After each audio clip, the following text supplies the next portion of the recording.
আমরা শিয়ালদা স্টেশনে আছি, সেখানে দেখতে পাচ্ছি প্রচুর নতুন চাকরি প্রার্থী এইভাবেই জড়ো হয়েছেন, এইভাবে প্রতীকী প্রতিবাদ করতে। এবং ডান দিকে আমরা যাকে দেখতে পাচ্ছি আরেকজন চাকরি প্রার্থী, তিনি রীতিমতো চায়ের কেটলি হাতে চা বিক্রি করার ঢঙে তিনি আন্দোলন করছেন। দেখুন, আমরা ফ্রেশাররা লাঞ্ছনা, বঞ্চনা, গঞ্জনা শিকার, আমরা চক্রান্তের শিকার। আমাদের সঙ্গে চক্রান্ত করা হয়েছে, ষড়যন্ত্র করা হয়েছে, যে ফ্রেশারদের ডিভাইড করা হচ্ছে, ফ্রেশারদের সঙ্গে চক্রান্ত করা হচ্ছে, যে আমরা ফ্রেশারদের কিছু সুযোগ দিয়েছি, কিন্তু যখন প্যানেল লিস্ট বেরোবে তখন দেখা যাবে যে ফ্রেশারদের নাম শেষের দিকে। কিন্তু এইভাবে মুড়ি, চপ, সিঙ্গারা নিয়ে আপনারা মিছিল করছেন, এটাই আমাদের ভবিষ্যৎ প্রজন্মকে দেখাতে চাইছি যে তোমাদের পড়াশোনা করে কি হবে, তাদের গার্জিয়ানকে দেখাতে চাইছি আপনারাও প্রতিবাদে নামুন, রাস্তায় নামুন। এরকম ভাবে স্কুলগুলো বন্ধ হয়ে যাচ্ছে, আপনারা বুঝতে পারছেন না। আপনারা শুধু 1000 টাকার লক্ষ্মীর ভান্ডার নিয়েই সন্তুষ্ট, যে ভবিষ্যৎ কিন্তু এরকমই হতে চলেছে। এই যে সিঙ্গারা, চপ, ঝালমুড়ি বিক্রি করতে হবে। সুতরাং আপনারাও শহরে বা রাস্তায় প্রতিবাদে নামুন। থালার মধ্যে সিঙ্গারা রাখা আছে, চপ রাখা আছে, তেলে ভাজা বেগুনি রাখা আছে। বলতে বাংলার মুখ্যমন্ত্রী মাননীয় মমতা বন্দ্যোপাধ্যায় আমাদেরকে শিক্ষিত করে, চাকরিগুলো আমাদের চুরি করে তারা আমাদের এই চপ শিল্প খুলতে বলেছেন। তিনি নিদান দিয়েছেন বলে আমরা এই চপ শিল্প খুলেছি। আজকে চপ বিক্রি করতে এসেছি এই রাস্তায়, কলকাতা মহানগরীর বুকে।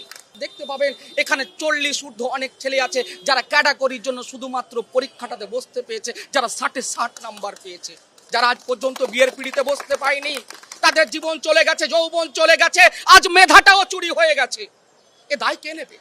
জানি খেলতে পারবো না ওনার সঙ্গে আমরা, বলেই আমরা কিন্তু এই যে সিঙ্গাড়া আর এই যে চপ আর এই যে বেগুনি আমরা রাস্তায় বিক্রি করছি।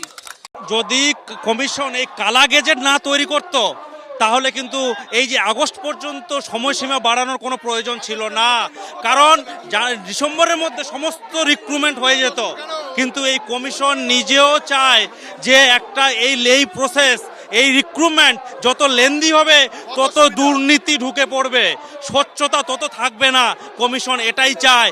আর আমাদের এখানে আমরা সুপ্রিম কোর্টের সম্মান জানিয়ে বলছি যে সুপ্রিম কোর্ট হয়তো কোনো ভাবনা চিন্তা করে এটা বলেছেন, কিন্তু আমরা চাই খুব দ্রুত স্বচ্ছতার সাথে এই রিক্রুটমেন্ট হোক, আর এই 10 নম্বর বাতিল হোক।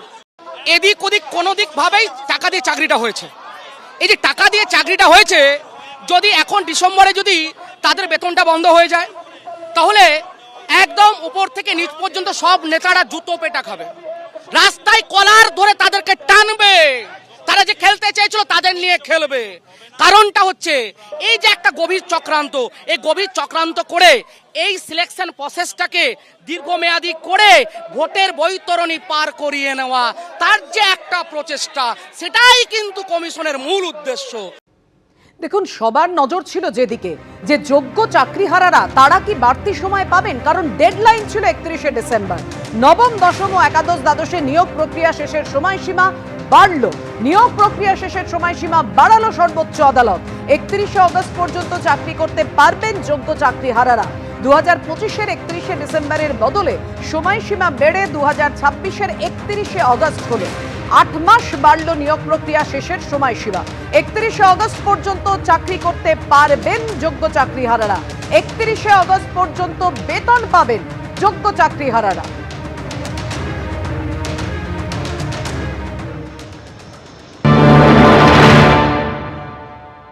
31শে ডিসেম্বর পর্যন্ত সুপ্রিম কোর্টের লাস্ট গাইডলাইন্স ছিল। আমরাও জানতাম যে এসএসসির পক্ষে সেটা সম্ভব করা, মানে শেষ করা সম্ভব নয়। তার জন্য এসএসসিকে যেতেই হবে এক্সটেনশনের জন্য। কিন্তু আমরা একটু আশঙ্কিত ছিলাম যে কি হবে, আসলে আদৌ এক্সটেনশন দেবে কিনা, কোর্টের মর্জির উপর ডিপেন্ড করছে সব কিছু। তার জন্য আমরাও লয়ার দিয়েছিলাম এবং সেটা এক্সটেনশন হয়েছে।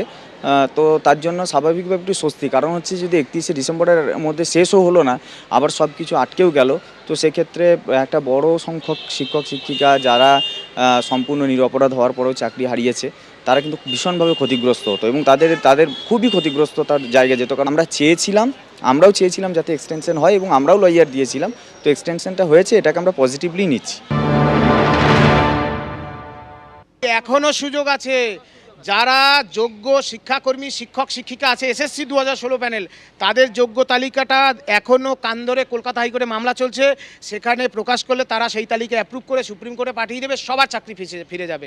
কিন্তু মুখ্যমন্ত্রী চান কেবলমাত্র অযোগ্য যারা টাকা দিয়েছে, যারা ঘুষ দিয়েছে তাদেরকে বাঁচাতে হবে। 1806 জন কি অযোগ্য শিক্ষকদের তালিকা, জনগণের করের টাকা এই অযোগ্য শিক্ষকদের দেওয়া হয়েছে।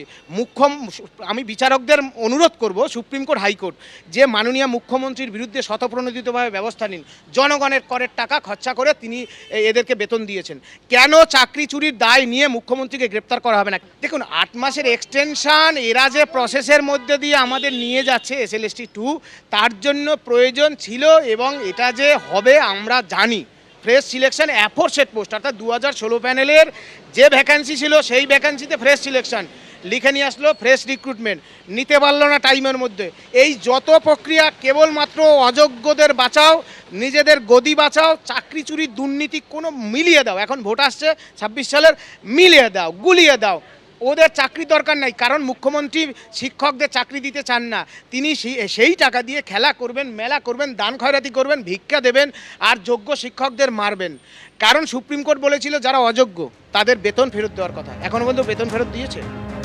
অর্থাৎ চাকরিহারা শিক্ষকরা এটাই প্রশ্ন তুলছেন এবং তাদের এটাই দাবি যে সাময়িক স্বস্তি নয়, দীর্ঘস্থায়ী সমাধান চাই এবং সেটা দিতে পারবে রাজ্য সরকার আর এসএসসি তাদের সদিচ্ছা। নবম, দশম ও একাদশ দ্বাদশে নিয়োগ প্রক্রিয়া শেষের সময়সীমা বাড়ালো সুপ্রিম কোর্ট।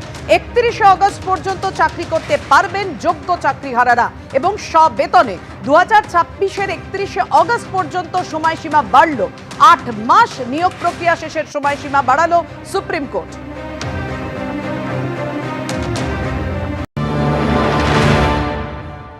এটা কাম্যই ছিল, কারণ একটা নিয়োগ প্রক্রিয়া হতে কতটা সময় লাগতে পারে সেটা যারা করে এবং যারা এই প্রসেসের মধ্যে দিয়ে যায় তারাই জানে। এটা কখনোই 2-3 মাস 4 মাস 5 মাসে একটা নিয়োগ প্রক্রিয়া শেষ হওয়ার মতো নয়।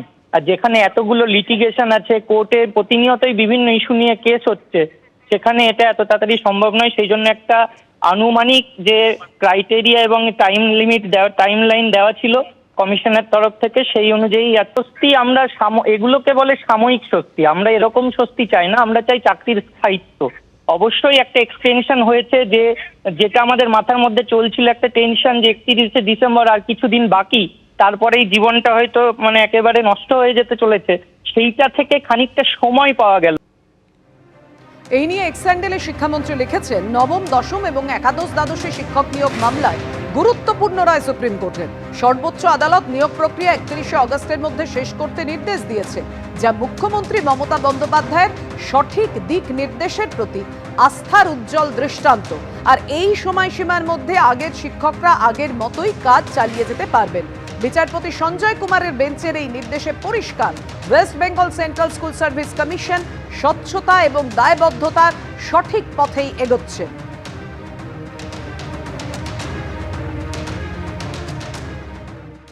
এবিপি আনন্দ এগিয়ে থাকে, এগিয়ে রাখে।